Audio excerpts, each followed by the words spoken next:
ये जो आज सिलेंडर के दोबारा 50 रुपये बढ़ाकर और जो नॉन सब्सिडाइज्ड है उस पर तो 1000 प्लस तक सरकार ने रेट पहुंचाने का काम किया। इससे ये प्रतीक है इस बात का कि ये सरकार कितनी बेशर्म हो चुकी है और कितनी असंवेदनशील हो चुकी है। लोगों के सुख दुख से इसका सरकार का कोई वास्ता नहीं रहा। हर आम आदमी का घर का बजट इस सरकार ने बिगाड़ने का काम किया। रिकॉर्ड महंगाई, चाहे डीजल, पेट्रोल, रसोई गैस का सिलेंडर की बात हो, चाहे वो आम घरेलू उपयोग से संबंधित सारी वस्तुओं की बात हो। एक तरफ रिकॉर्ड महंगाई और दूसरी तरफ रिकॉर्ड बेरोजगारी।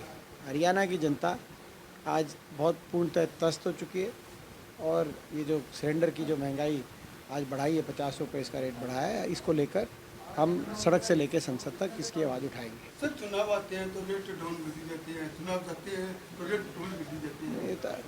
अब तो चुनाव में भी ये ज़्यादा डाउन नहीं करते। अब तो ये रेट को रिकॉर्ड स्तर पे पहुंचाने में विश्वास रखती है कार्यशैली सरकार की। ये आ चुकी है, बेरोजगारी बढ़ती जाने लगी है, आपके सामने है। और हर महीने का जो भारत सरकार के जो आंकड़े, उन भारत सरकार के आंकड़ों के अनुसार अगर देश में एक राज्य है जिसमें सबसे ज़्यादा बेरोजगारी है, वो हरियाणा राज्य है। और हरियाणा के अंदर बेरोजगारी पे केवल अब हम ही नहीं बोल रहे, भाजपा के सांसद भी बोल रहे हैं। आपने देखा हो कल वरुण गांधी जो एक सांसद है, उनका बयान आया कि इतनी जो भयावह बेरोजगारी हरियाणा के अंदर, ये मैं समझता हूँ कि एक देश के लिए एक चिंता का विषय। हरियाणा की बेरोजगारी आज केवल प्रदेश के लिए नहीं, देश के लिए चिंता का आज, क्योंकि आज जो बेरोजगारी एक तरफ, दूसरी तरफ जो नौजवान पीढ़ी है वो बेरोजगारी की व्यवस्था में कहीं कहीं नशे का पे की एंट्री हरियाणा में हो रही है, कहीं जो है अपराध की एंट्री हो रही है। आपने देखा अपराध में किस प्रकार से जो है हरियाणा के युवा पीढ़ी दोबारा से एक अपने रास्ते से भटक, इस सरकार की गलत नीति की वजह से यहाँ तक कि कानून व्यवस्था की ऐसी परिस्थिति हो गई, 3-3 विधायकों को, हरियाणा के 3-3 विधायकों को जान से मारने की धमकी। एक हमारी रेणुबाला विधायक, उसको एक फिरौती 25 लाख की मांगी गई। एक हमारे सोनीपत के सुरेंद्र पवार विधायक, उनको फिरौती मांगी गई। एक संजय सिंह भाजपा के ही विधायक गुड़गांव के, उनसे फिरौती है। पिछले एक हफ्ते में 3 विधायकों से टेलीफोन करके जो है फिरौतियाँ मांगी जा रही हैं। आपने देखा ये जो गैंग वॉर चली हुई है, जो सिद्धू मूसेवाला हत्याकांड सामने आया, उसमें ज़्यादातर जो युवक थे वो हरियाणा के दिखाई दिए।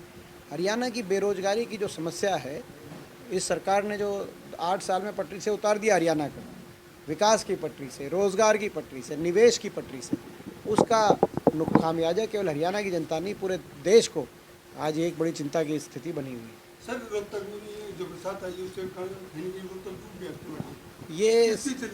ये जो रोहतक पानी से डूबा है, ये जो सरकार भ्रष्टाचार में डूबी हुई है उसका नतीजा है। और ये मैं इस बारे में कम जानकारी दूंगा, ज़्यादा जानकारी अरविंद शर्मा जी से ले लो आप, जो सांसद हैं। अमृत योजना क्या हुआ, वो कितना बड़ा घोटाला था, मगर इसकी असली जानकारी रोहतक की जनता और प्रदेश की जनता देगी। आज एक ही बरसात में आज प्रदेश की जो इनके दावे होते थे, आज वो सारे दावों की पोल खुली। भ्रष्टाचार जो किया गया है उसकी पोल खुली, आपके सामने है। यही वही कहानी, हर हफ्ते कोई नया घोटाला। ये भ्रष्टाचार में डूबी हुई सरकार है और भ्रष्टाचार में डूबने के लिए समझौता किया गया जेजेपी और बीजेपी का कि कौन शराब के महकमे से लूटेगा, कौन रजिस्ट्री के महकमे से, तहसील के महकमे से लूटेगा, कौन माइनिंग के और खनन के महकमे से लूटेगा। ये सारे समझौते किए गए। जब इनके समझौता हुआ था आपस में जेजेपी और बीजेपी का, कौन सा महकमा किस खोपर के पास जाएगा और वो कितना लूटेगा, इस बात, और वो खोपर कौन है हम नहीं कहेंगे। जेजेपी के विधायक आप दादा गौतम से पूछ सकते हैं, वो बताएंगे कौन खोपर कितना। उसमें जितनी इस प्रदेश को आज भ्रष्टाचार में डुबाने वाली ये सरकार है, लेकिन उसका सबसे बड़ा खामियाजा आज प्रदेश के नौजवान को भुगतना पड़ रहा है, जिसका अंधकार में भविष्य हो गया। आज बेरोजगारी की गर्त में आज प्रदेश को पहुंचाने का काम किया और नौजवान पीढ़ी आज बेरोजगारी की तरफ एक की साथ साथ नशे और अपराध की तरफ जो गई है, ये सरकार की सबसे बड़ी विफलता है। अपना सामान MRP पर नहीं डिस्काउंट पर लो। और हिसार में डिस्काउंट कहाँ मिल रहा है ये जानो SaleTrending.com पर। विजिट SaleTrending.com, पहले कंपेयर करो फिर शॉप करो।